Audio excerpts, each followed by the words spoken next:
ನನ್ನ ದೇಶ ನನ್ನ ಜನ, ತೋಲ ಬಂತು ತೋಲ, Dharmavyadha question and answers for Kannada class 6. ಬಿಟ್ಟ ಪದ ಬರೆಯಿರಿ. ಕೌಶಿಕನು ಕೋಪದಿಂದ ಡ್ಯಾಶ್ನು ನೋಡಿದನು. ಪಕ್ಷಿಯನ್ನು ನೋಡಿದನು. ಒಂದು ಮನೆಯ ಬಾಗಿಲ ಬಳಿ ನಿಂತು ಕೌಶಿಕನು ಭಿಕ್ಷು ಕೇಳಿದನು. ಕೋಪವೆಂಬುದು ಮನುಷ್ಯನ ದೇಹದಲ್ಲಿಯೇ ಇರುವ ಶತ್ರು. ದೇವರಿಗೆ ಮಾಡಬೇಕಾದ ಸೇವೆಯನ್ನೆಲ್ಲ ನಾನು ಇವರಿಗೆ ಮಾಡುತ್ತೇನೆ. ನಿಮ್ಮ ಮನೆಗೆ ಹೋಗಿ ನಮ್ಮ ತಂದೆ ತಾಯಿಗಳ ನೋಡಿಕೊಳ್ಳಿ. ಯಾರು ಯಾರಿಗೆ ಹೇಳಿದರು? ನಿಂತುಕೊಳ್ಳಿ ಬಂತೆ. ಈ ಮಾತನ್ನು ಧರ್ಮವ್ಯಾದ ಎಂಬ ಪಾಠದಿಂದ ಆರಿಸಲಾಗಿದೆ. ಕೌಶಿಕನೆಂಬ ತಪಸ್ವಿ ತನ್ನ ಕಡೆಯಿಂದ ಅಚಾತುರ್ಯ ನಡೆದ ಕಾರಣ ದುಃಖಿತನಾಗಿ ಭಿಕ್ಷೆ ಬೇಡಲು ಬಂದಾಗ ಮನೆಯ ಯಜಮಾನಿ ಈ ಮಾತನ್ನು ಹೇಳಿದ್ದಾಳೆ. ಒಬ್ಬ ಗೃಹಸ್ಥೆ ನಿಮ್ಮನ್ನು ಇಲ್ಲಿಗೆ ಕಳುಹಿಸಿದ್ದಲ್ಲವೇ? ಈ ಮಾತನ್ನು ಧರ್ಮವ್ಯಾದ ಎಂಬ ಪಾಠದಿಂದ ಆರಿಸಲಾಗಿದೆ. ಕೌಶಿಕ ತಪಸ್ವಿ ಯಜಮಾನಿಯ ಮಾತಿನಂತೆ ಮಿದಿಲೆಗೆ ಹೋಗಿ ಧರ್ಮವ್ಯಾದನನ್ನು ನೋಡಿದ. ಆಗ ಧರ್ಮವ್ಯಾದನು ತಪಸ್ವಿಗೆ ಕೇಳಿದನು. ಸಮಾನಾರ್ಥಕ ಪದಗಳನ್ನು ಬರೆಯಿರಿ. ವ್ಯಾಧ ಬೇಡ ಬೇಟೆಗಾರ, ಪಕ್ಷಿ ಹಕ್ಕಿ ಖಗ, ಗೃಹಸ್ಥಿ ಗಂಡೆ ಯಜಮಾನ, ಸ್ತ್ರೀ ಮಹಿಳೆ ಹೆಂಗಸು. ಸೂಕ್ತ ಪದ ಬರೆಯಿರಿ. ಹುಲಿ ಕಾಡು, ಮೀನು ನೀರು, ಪಾಂಡವರು ಪಾಂಡು, ಕೌರವ ಧೃತರಾಷ್ಟ್ರ, ಧರ್ಮ ವ್ಯಾಧ, ಮುನಿ ಕೌಶಿಕ, ಹೆಂಗಸು ಗಂಡಸು, ಬಾಳಕೆ ಬಾಳಕ, ಕೋಪ ಶಾಂತಿ ಬಿಸಿ ತಂಪು, ಕುಲ ಕಸುಬು, ದಾನ ಧರ್ಮ. ವಿರುದ್ಧ ಪದಗಳನ್ನು ಬರೆಯಿರಿ. ತಿರಸ್ಕರಿಸು ಸ್ವೀಕರಿಸು, ಪುತ್ಯಕ್ಷ ಅಪುತ್ಯಕ್ಷ, ಸಮಾಧಾನ ಅಸಮಾಧಾನ, ಧರ್ಮ ಅಧರ್ಮ, ಆಸಕ್ತಿ ನಿರಾಸಕ್ತಿ, ಹಿಂಸೆ ಅಹಿಂಸೆ. ಒಂದು ವಾಕ್ಯದಲ್ಲಿ ಉತ್ತರಿಸಿರಿ. ಹುಡುಗನು ಕುರಿಗಳನ್ನು ಮೇಯಿಸಲು ಎಲ್ಲಿಗೆ ಹೋಗುತ್ತಿದ್ದನು? ಹುಡುಗನು ಕುರಿಗಳನ್ನು ಮೇಯಿಸಲು ಕಾಡಿಗೆ ಹೋಗುತ್ತಿದ್ದನು. ಹುಡುಗನು ಕುರಿಗಳನ್ನು ಮೇಯಲ ಬಿಟ್ಟು ಏನು ಮಾಡುತ್ತಿದ್ದನು? ಹುಡುಗನು ಕುರಿಗಳನ್ನು ಮೇಯಲು ಬಿಟ್ಟು ಬಯಲಲ್ಲಿ ಆಟವಾಡುತ್ತಿದ್ದನು.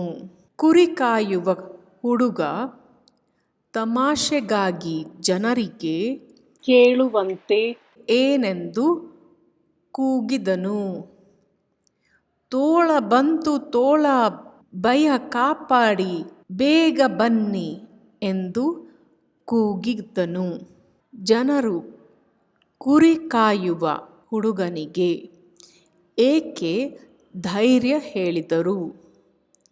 ಜನರು ಹುಡುಗನ ಸಹಾಯಕ್ಕೆ ಧಾವಿಸಿ ಬಂದರು. ಆದರೆ ತೋಳವನ್ನು ಕಾಣದೆ ಹುಡುಗನಿಗೆ ಧೈರ್ಯ ಹೇಳಿದರು. ಜನರು ಕುರಿ ಕಾಯುವ ಹುಡುಗನ ಬಳಿ ಏಕೆ ಓಡಿ ಬಂದರು?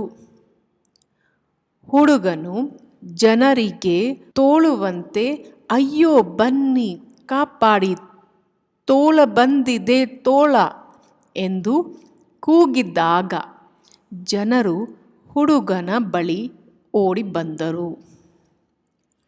ನಿಜವಾದ ತೋಳು ಬಂದಾಗ ಜನರು ಹುಡುಗನ ಸಹಾಯಕ್ಕೆ ಏಕೆ ಬರಲಿಲ್ಲ? ನಿಜವಾದ ತೋಳ ಬಂತು, ಕುರಿಗಳನ್ನು ಹಿಡಿದು ತಿನ್ನಲಾರಂಭಿಸಿತು.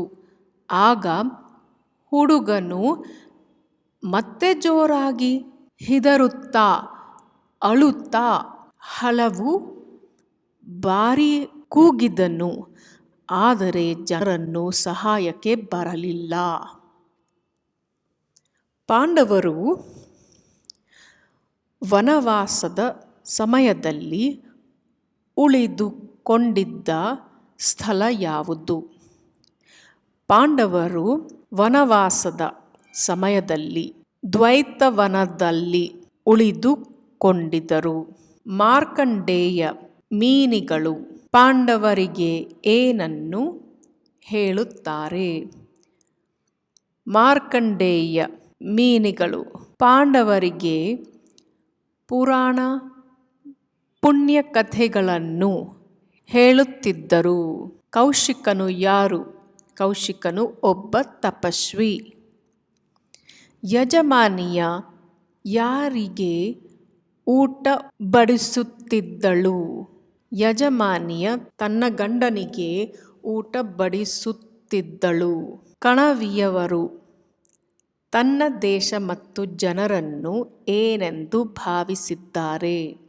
ಕಣವಿಯವರು ತನ್ನ ದೇಶ ಮತ್ತು ಜನರನ್ನು ತಮ್ಮ ಪ್ರಾಣ ಹಾಗೂ ಶ್ರೇಷ್ಠವೆಂದು ಭಾವಿಸಿದ್ದಾರೆ. ಕವಿ ಕಣವಿಯವರು ನನ್ನ ದೇಶ ನನ್ನ ಜನ ಪದ್ಯದಲ್ಲಿ ಋಣದ ಬಗ್ಗೆ ಏನೆಂದು ಹೇಳಿದ್ದಾರೆ?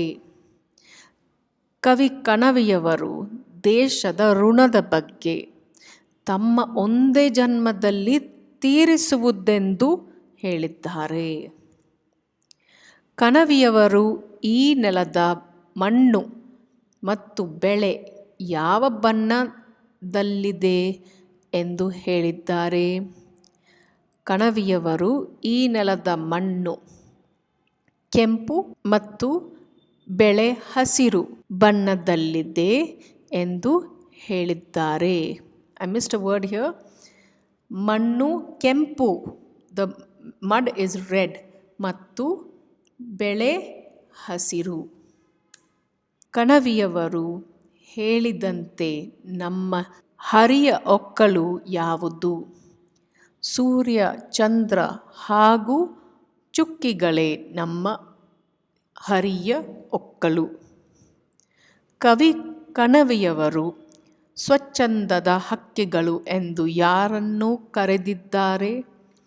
ನೂರು ಭಾವ, ಭಾಷೆ, ಬಣ್ಣ, ವೇಷಕಲೆಯನ್ನು ಹೊಂದಿರುವ ಭಾರತ ದೇಶದ ವಾಸಿಸುವ ಜನರನ್ನು ಸ್ವಚ್ಛಂದದ ಹಕ್ಕಿಗಳಿಂದ ಕವಿ ಕರೆದಿದ್ದಾರೆ.